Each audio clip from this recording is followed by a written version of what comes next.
दोस्तों, बिहार के चुनावों के क्या नतीजे आने वाले हैं, यह जाहिर सी बात है, मैं नहीं बता सकता। मगर एक बात तय है, जनता से जुड़ना, जनता से संवाद करना, इस मामले में राहुल गांधी प्रधानमंत्री नरेंद्र मोदी पर भारी साबित हो रहे हैं।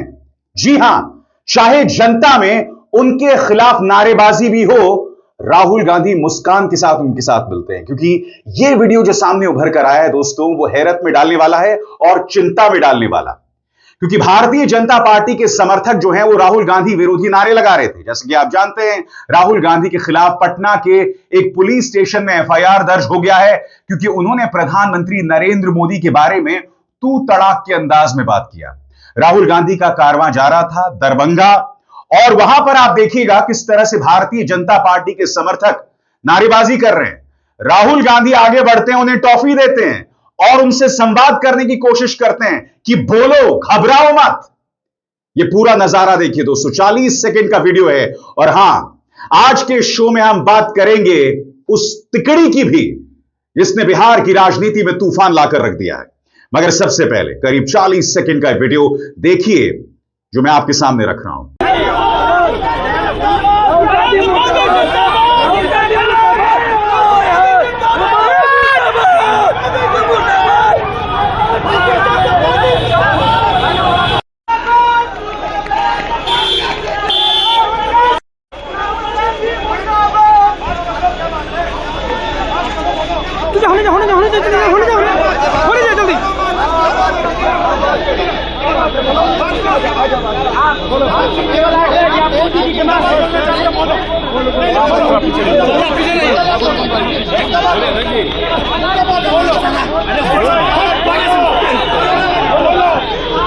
मैं आपको याद दिलाना चाहूंगा दोस्तों कि कभी भी कोई प्रधानमंत्री को काला झंडा नहीं दिखा सकता। प्रधानमंत्री छोड़िए, भारतीय जनता पार्टी के किसी मुख्यमंत्री को अगर कोई काला झंडा दिखा दे तो उस पर पुलिस इतनी धाराएं लगा देती है कि आप कल्पना भी नहीं कर सकते। और यहां पर राहुल गांधी उनसे संवाद कर रहे हैं। याद कीजिएगा अभी अभी मैंने आपसे क्या कहा, यह चिंताजनक है क्योंकि यह एक सिक्योरिटी इशू भी हो सकता है। राहुल गांधी खुले में ट्रैवल कर रहे हैं, खुले में सफर कर रहे हैं, और आप जानते हैं कि भारतीय जनता पार्टी उनके खिलाफ कितना जहर उगलती है। और यहां पर राहुल गांधी उनसे बचने के बजाय उनसे बात कर रहे हैं। जैसे मैंने कहा, प्रधानमंत्री ऐसा कर भी नहीं सकते हैं। किसी ने काला झंडा दिखा दिया तो उसे इतने दिनों के लिए जेल में डाल दिया जाएगा कि आप सोच भी नहीं सकते हैं। प्रधानमंत्री छोड़िए, हेमंत बिश्व शर्मा, योगी आदित्यनाथ, मोहन यादव, नायाब सैनी, मजाले कोई उनको काला झंडा दिखा दे जैसा कि राहुल गांधी को यहां पर दिखाया गया। न सिर्फ दिखाया गया बल्कि राहुल गांधी उन्हें टॉफी दे रहे हैं, उनसे संवाद कर रहे हैं। और मुझे लगता है कि राजनीति में ऐसा ही होना चाहिए। मगर आज का दिन तिकड़ी का दिन था। जी हां, अखिलेश, तेजस्वी यादव और राहुल गांधी तीनों मैदान में, और तीनों का रोड शो, और इससे रूबरू हुई बिहार की जनता। जैसा कि आप देख सकते हैं, जबरदस्त हुजूम तीनों को देखने के लिए। और आज का हुजूम प्रियंका गांधी वाड्रा के हुजूम से भी ज्यादा है, क्योंकि अभी 2 दिन पहले प्रियंका गांधी वाड्रा वहां करीब 2 दिन थे, और आज अखिलेश यादव वहां पर पहुंचे, रोड शो में भी थे, और वहां पर उन्होंने जनसभा को भी संबोधित किया। बकौल अखिलेश यादव उन्होंने कहा कि हमने इनको अवध में साफ किया है, अब मगध में आपको साफ करना है। अवध से मतलब हाल ही में जो लोकसभा चुनाव हुए थे। आप जानते हैं कि इंडिया गठबंधन को भाजपा के मुकाबले शानदार जीत मिली थी। यही नसीहत और यही संदेश अखिलेश यादव ने दिया। सुनिए वो किस तरह से अपनी बात रख रहे हैं। हम लोगों ने मिलकर के अवध में हराया था, इस बार मगध में आपकी जिम्मेदारी है भारतीय जनता पार्टी को हराने के लिए। और मैं नारा देता हूं कि अब की बार बिहार से बाहर बीजेपी जाने वाली है। और बात वहां नहीं रुकती, उन्होंने गंभीरता से यह भी कहा कि हर गुजरते दिन के साथ आपके अधिकारों को मारा जा रहा है। आज ये वोट चोरी कर रहे हैं, फिर राशन कार्ड चोरी करेंगे, और धीरे धीरे हमारे तमाम अधिकारों को चोरी किया जाएगा। अखिलेश यादव, मैं बिहार के लोगों से मैं विशेष अपील करना चाहता हूं, ये जहां वोट बचाने का अपना अधिकार का चुनाव है, ये वोट का अधिकार जो छीनना चाहते हैं, ये पहले वोट का अधिकार छीनेंगे, फिर राशन का अधिकार छीनेंगे, फिर नौकरी का अधिकार छीनेंगे। ये आपको हमको सड़क पे लाना चाहते हैं। जो लड़ाई 5000 साल से चल रही है, भेदभाव की, अन्याय की, वो लड़ाई अभी भी जारी है। और अखिलेश यादव ने स्पष्ट कर दिया कि मेरे मन में थोड़ा सा भी शक नहीं है कि बिहार में महागठबंधन को जीत मिलने वाली है, खासतौर से जिस तरह की प्रतिक्रिया मिल रही है। मगर बड़ा प्रश्न वही दोस्तों, जो भीड़ दिखाई दे रही है, क्या वो भीड़ वोट्स में तब्दील होगी? सुनिए क्या कह रहे हैं अखिलेश। जो मैं जोश और उत्साह देख रहा हूं, वो उत्साह बता रहा है कि इस बार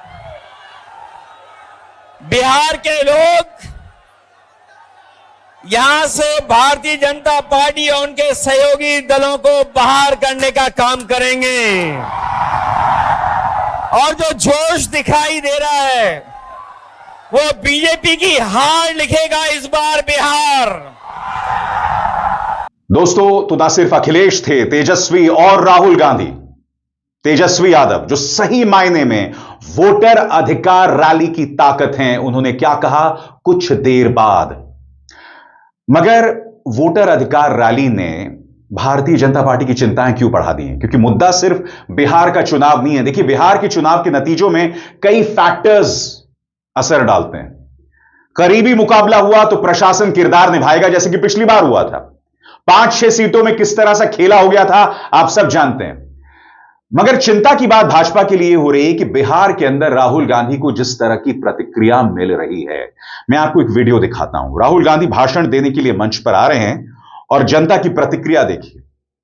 यह अपने आप में एक स्वाभाविक प्रतिक्रिया है। देखिए किस तरह से जनता उनका इस्तकबाल कर रही है।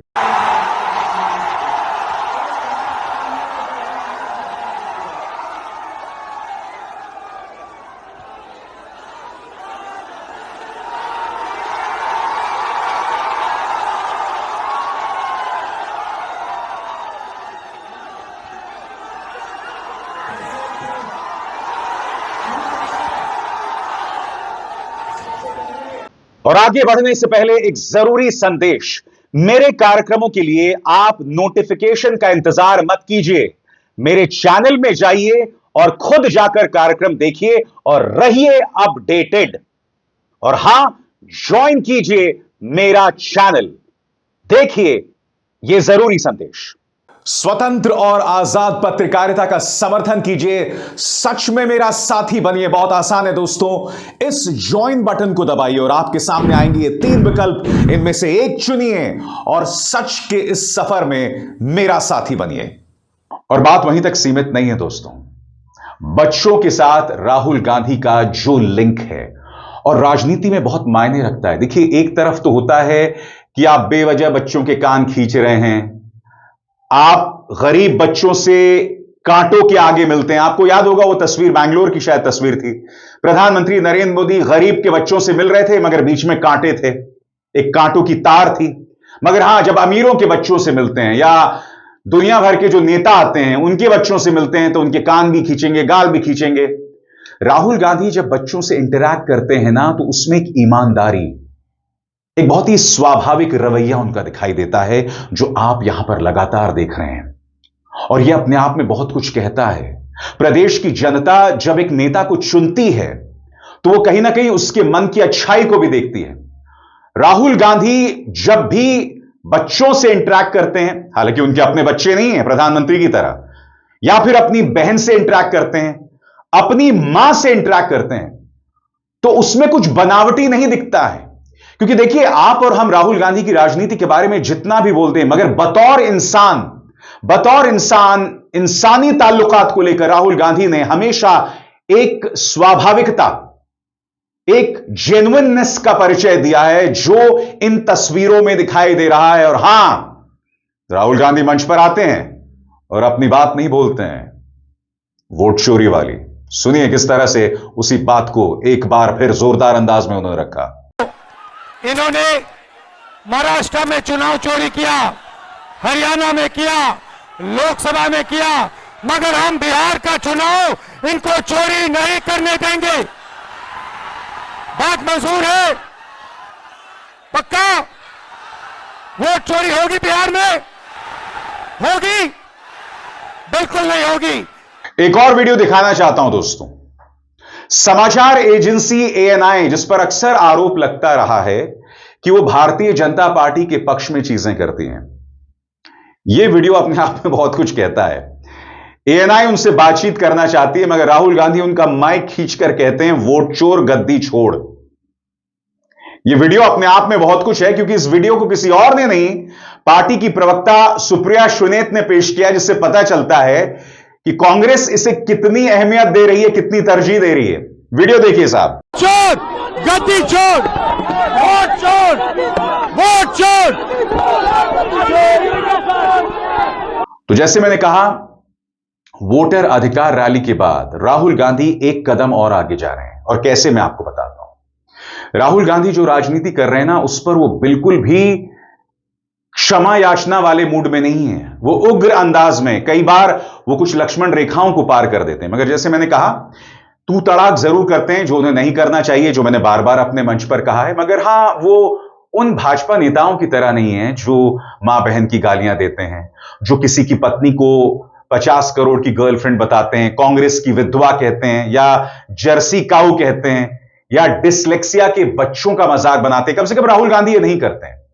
वो साफ दिखाई देता है ये उनके चरित्र में और उनकी परवरिश में नहीं है। मगर यकीनन राहुल गांधी भी जानते हैं कि आने वाले दिनों में इस तापमान को उन्हें बनाए रखना पड़ेगा और लक्ष्मण रेखाएं पार नहीं करनी पड़ेंगी। क्योंकि होता क्या है, जब आप भाषाई मर्यादा भूलते हैं तो आपका समर्थक वो 2 कदम और जाके और वाहियात हरकतें करता है। इसीलिए बहुत जरूरी हो जाता है, चाहे राहुल हो, तेजस्वी हो, अखिलेश, आपका जो आचरण हो उस पर एक भी दाग ना हो, उस पर एक भी सवाल ना हो। आप जो कहेंगे, आपका जो समर्थक उससे 2 कदम आगे जाकर कहेगा। मगर भाजपा में तो उल्टा ही है। भाजपा में नेता पहले ही खराब बोलों का इस्तेमाल करता है, गाली गलौज करता है। इसकी ढेरों मिसाल मैंने आपके सामने अपने मंच पर दिखाई है। अब कल्पना कीजिए कि उनका अपना समर्थक कितने आगे जाता होगा। और यह दिखाई देता है, बार बार दिखाई देता है। बहरहाल, जैसे मैंने बोला, ताकत इस पूरे आयोजन के पीछे तेजस्वी यादव। और एक बार फिर जब उन्होंने ऐलान किया वोट चोर गद्दी छोड़, तो देखिए जनता उसका किस तरह से स्वागत कर रही है, किस तरह की प्रतिक्रिया दे रही है। सुना जाए। वोट चोर, वोट चोर, वोट चोर, वोट चोर, वोट चोर, वोट चोर, वोट चोर, वोट चोर, वोट चोर, वोट चोर, वोट चोर, वोट चोर, वोट चोर, वोट चोर। दोस्तों, जैसे मैंने कहा ना, हम नहीं जानते कि परिणाम क्या आएंगे। हालांकि गोदी मीडिया ने अभी से बताना शुरू कर दिया कि एनडीए को 136 से 140 सीटें मिलेंगी। मैं फिर आपसे सवाल पूछना चाहता हूं, नतीजे अभी नहीं आए हैं, मगर अभी से एक तरफा चुनाव बताया जा रहा है। सबसे बड़ी बात, पिछली बार जब चुनाव हुआ था, आरजेडी सिंगल लार्जेस्ट पार्टी थी। तेजस्वी की लोकप्रियता पिछले 5 सालों में बढ़ी ही है, कम नहीं हुई है, लगातार बढ़ी है। राहुल गांधी उग्र हैं। मैं फिर आपसे पूछना चाहता हूं, पिछले चुनावों में तेजस्वी आखिरी 2 महीनों में उतरे थे, राहुल गांधी गायब थे, फिर भी हार जीत का अंतर ज्यादा नहीं था। आरजेडी नंबर 1 पार्टी थी। फिर भी ये जो चुनावी सर्वे आ रहे हैं, क्या वो सही हैं? या ऐसा तो नहीं कि गोदी मीडिया को कुछ ऐसा पता हो, सर्वे करने वालों को ऐसा कुछ पता हो जो हमें फिर नवंबर में दिखाई देगा? इसीलिए अभी से भविष्यवाणी की जा रही है। क्योंकि देखिए हो क्या रहा है, चुनाव आयोग पक्षपाती है, इसमें 2 राय नहीं है। मैंने बार बार प्रमाणित किया है। प्रशासन भाजपा की तरफ झुका हुआ है, इसमें 2 राय नहीं है। अब इन सबके होते हुए पहले से ही भाजपा को या एनडीए को एडवांटेज है, बढ़त हासिल है। ठीक, अब जमीन पर कुछ और ही माहौल दिख रहा है। इसके अलावा स्पेशल इंटेंसिव रिवीजन, ये जो पूरी प्रक्रिया चल रही है, इसको लेकर पारदर्शिता की कमी साफ तौर पर दिखाई दे रही है। 65 लाख लोग जिन्हें डिलीट कर दिया गया है। रिपोर्टर्स कलेक्टिव रोज रिपोर्ट कर रहा है कि किस तरह से इस पूरी प्रक्रिया में कितने झोल हैं। चुनाव आयोग से आरटीआई के जरिए पूछा जाता है कि आपने किस आधार पर यह फैसला किया कि बिहार में एसआईआर होना चाहिए। आपके पास कोई दस्तावेज तो होंगे, क्योंकि इन्होंने सुप्रीम कोर्ट में क्या कहा था कि हमने मंत्रणा की थी, आपस में बातचीत की थी। ऐसे कोई दस्तावेज ही नहीं है इनके पास। आरटीआई का मजाक बनाया हुआ है, अदालत के आदेशों का मजाक बनाया हुआ है। यह सब धड़ल्ले से चल रहा है। इसीलिए मैं कह रहा हूं, अगर इस भीड़ के आधार पर मुझे कहना होता तो मैं यह कह सकता था कि महागठबंधन की आंधी आ रही है। मगर अब चुनाव सामान्य नहीं रहे दोस्तों। ईवीएम हैक करने की जरूरत नहीं है जब आपने सिस्टम ही हैक कर दिया हो। लिहाजा इंतजार करना पड़ेगा, मगर यकीनन जो पारा बढ़ा हुआ है उससे बिहार के चुनाव बहुत दिलचस्प हो गए हैं। अविसार शर्मा को दीजिए इजाजत। नमस्कार।